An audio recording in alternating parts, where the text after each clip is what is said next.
இதுவரைக்கும் எங்கள விட்டுட்டு ஒரு நாள் கூட அவங்க தனியா தங்குனதே கிடையாது. இன்னைக்கு தான் வந்து ஃபர்ஸ்ட் டைம் வந்து வெளியில போறோம், வெளியில தங்கி வேலை பார்க்க போறோம் அப்படின்னு சொல்லிட்டு கிளம்புனாங்க. எங்களுக்கு ரொம்பவே கஷ்டமா இருந்துச்சு.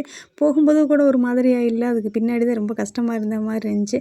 நான் இன்னும் ஊருக்கு போறோம்னு சொல்லிட்டு முன்னாடி சொல்லியிருந்தா நான் ஏதோ சிக்கன், மட்டன் ஏதாவது சமைச்சிருக்கலாம். எதுவுமே சொல்லல. திடீர்னு கிளம்புனாங்களா, அதனால சிம்பிளா எங்களுக்கு மட்டும் சமைச்சுக்கிட்டாச்சு. அப்படியே அவங்களுக்கு அந்த தேவையான திங்ஸ் எல்லாம் எடுத்து வச்சுட்டு எல்லாமே கரெக்ட்டா இருக்கா, எடுத்து வச்சுட்டோமான்னு ஒரு தடவ செக் பண்ணிட்டு நம்மளும் அப்படியே ஸ்கூலுக்கு கிளம்பியாச்சு.